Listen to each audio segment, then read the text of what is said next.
Nehemiah 4. Opposition to the rebuilding. When Sanballat heard that we were rebuilding the wall, he became angry and was greatly incensed.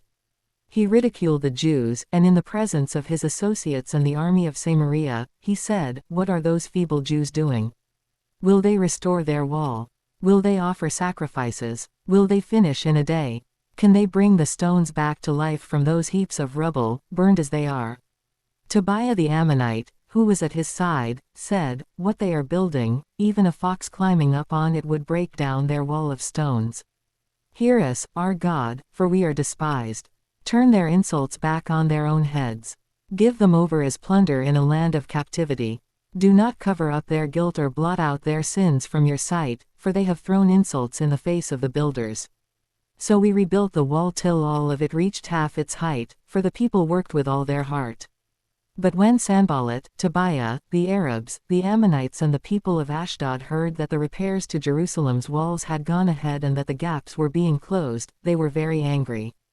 They all plotted together to come and fight against Jerusalem and stir up trouble against it. But we prayed to our God and posted a guard day and night to meet this threat. Meanwhile, the people in Judah said, "The strength of the laborers is giving out, and there is so much rubble that we cannot rebuild the wall." Also our enemies said, "Before they know it or see us, we will be right there among them and will kill them and put an end to the work." Then the Jews who lived near them came and told us 10 times over, "Wherever you turn, they will attack us." Therefore I stationed some of the people behind the lowest points of the wall at the exposed places, posting them by families, with their swords, spears and bows. After I looked things over, I stood up and said to the nobles, the officials and the rest of the people, "Don't be afraid of them. Remember the Lord, who is great and awesome, and fight for your families, your sons and your daughters, your wives and your homes." When our enemies heard that we were aware of their plot and that God had frustrated it, we all returned to the wall, each to our own work. From that day on, half of my men did the work, while the other half were equipped with spears, shields, bows and armor. The officers posted themselves behind all the people of Judah who were building the wall. Those who carried materials did their work with one hand and held a weapon in the other, and each of the builders wore his sword at his side as he worked. But the man who sounded the trumpet stayed with me. Then I said to the nobles, the officials and the rest of the people, "The work is extensive and spread out, and we are widely separated from each other along the wall. Wherever you hear the sound of the trumpet, join us there. Our God will fight for us." So we continued the work with half the men holding spears, from the first light of dawn till the stars came out. At that time I also said to the people, "Have every man and his helper stay inside Jerusalem at night, so they can serve us as guards by night and as workers by day." Neither I nor my brothers nor my men nor the guards with me took off our clothes, each had his weapon, even when he went for water. Nehemiah 5. Nehemiah helps the poor. Now the men and their wives raised a great outcry against their fellow Jews. Some were saying, "We and our sons and daughters are numerous, in order for us to eat and stay alive, we must get grain." Others were saying, "We are mortgaging our fields, our vineyards and our homes to get grain during the famine." Still others were saying, "We have had to borrow money to pay the king's tax on our fields and vineyards. Although we are of the same flesh and blood as our fellow Jews and though our children are as good as theirs, yet we have to subject our sons and daughters to slavery. Some of our daughters have already been enslaved, but we are powerless, because our fields and our vineyards belong to others." When I heard their outcry and these charges, I was very angry. I pondered them in my mind and then accused the nobles and officials. I told them, "You are charging your own people interest." So I called together a large meeting to deal with them and said, "As far as possible, we have bought back our fellow Jews who were sold to the Gentiles. Now you are selling your own people, only for them to be sold back to us." They kept quiet, because they could find nothing to say. So I continued, "What you are doing is not right. Shouldn't you walk in the fear of our God to avoid the reproach of our Gentile enemies? I and my brothers and my men are also lending the people money and grain. But let us stop charging interest. Give back to them immediately their fields, vineyards, olive groves and houses, and also the interest you are charging them, 1% of the money, grain, new wine and olive oil." "We will give it back," they said. "And we will not demand anything more from them. We will do as you say." Then I summoned the priests and made the nobles and officials take an oath to do what they had promised. I also shook out the folds of my robe and said, "In this way may God shake out of their house and possessions anyone who does not keep this promise. So may such a person be shaken out and emptied." At this the whole assembly said, "Amen, and praise the Lord." And the people did as they had promised. Moreover, from the 20th year of King Artaxerxes, when I was appointed to be their governor in the land of Judah, until his 32nd year, 12 years, neither I nor my brothers ate the food allotted to the governor. But the earlier governors, those preceding me, placed a heavy burden on the people and took 40 shekels of silver from them in addition to food and wine. Their assistants also lorded it over the people. But out of reverence for God I did not act like that. Instead, I devoted myself to the work on this wall. All my men were assembled there for the work. We did not acquire any land. Furthermore, 150 Jews and officials ate at my table, as well as those who came to us from the surrounding nations. Each day 1 ox, 6 choice sheep and some poultry were prepared for me, and every 10 days an abundant supply of wine of all kinds. In spite of all this, I never demanded the food allotted to the governor, because the demands were heavy on these people. Remember me with favor, my God, for all I have done for these people. Nehemiah 6. Further opposition to the rebuilding. When word came to Sanballat, Tobiah, Geshem the Arab and the rest of our enemies that I had rebuilt the wall and not a gap was left in it, though up to that time I had not set the doors in the gates, Sanballat and Geshem sent me this message: "Come, let us meet together in one of the villages on the plain of Ono." But they were scheming to harm me, so I sent messengers to them with this reply: "I am carrying on a great project and cannot go down. Why should the work stop while I leave it and go down to you?" 4 times they sent me the same message, and each time I gave them the same answer. Then, the 5th time, Sanballat sent his aide to me with the same message, and in his hand was an unsealed letter in which was written: "It is reported among the nations, and Geshem says it is true, that you and the Jews are plotting to revolt, and therefore you are building the wall. Moreover, according to these reports you are about to become their king and have even appointed prophets to make this proclamation about you in Jerusalem: there is a king in Judah. Now this report will get back to the king, so come, let us meet together." I sent him this reply: "Nothing like what you are saying is happening, you are just making it up out of your head." They were all trying to frighten us, thinking, their hands will get too weak for the work, and it will not be completed. But I prayed, "Now strengthen my hands." One day I went to the house of Shemaiah son of Delaiah, the son of Mehetabel, who was shut in at his home. He said, "Let us meet in the house of God, inside the temple, and let us close the temple doors, because men are coming to kill you, by night they are coming to kill you." But I said, "Should a man like me run away? Or should someone like me go into the temple to save his life? I will not go." I realized that God had not sent him, but that he had prophesied against me because Tobiah and Sanballat had hired him. He had been hired to intimidate me so that I would commit a sin by doing this, and then they would give me a bad name to discredit me.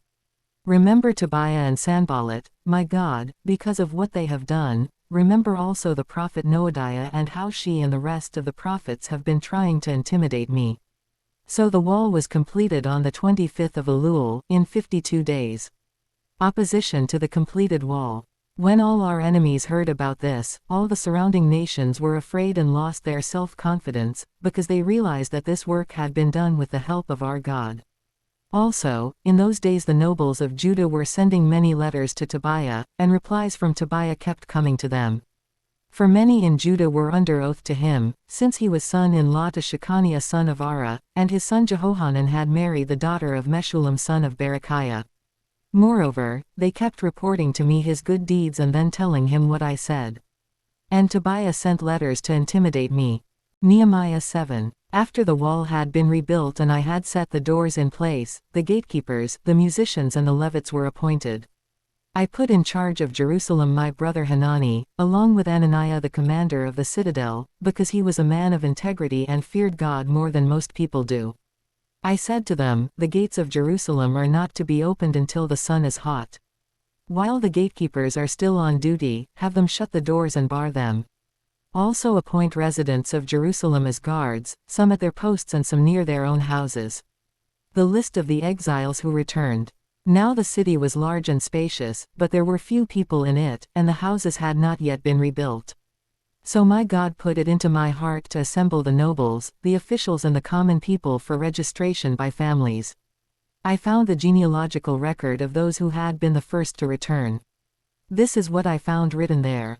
These are the people of the province who came up from the captivity of the exiles whom Nebuchadnezzar king of Babylon had taken captive. They returned to Jerusalem and Judah, each to his own town, in company with Zerubbabel, Joshua, Nehemiah, Azariah, Ramiah, Nahamani, Mordecai, Bilshan, Mispereth, Bigvai, Nahum and Bana. The list of the men of Israel. The descendants of Perish 2172. Of Shephatiah 372. Of Ara 652. Of Pahath Moab through the line of Jeshua and Joab 2818. Of Elam 1254. Of Zatu 845. Of Zakkai 760.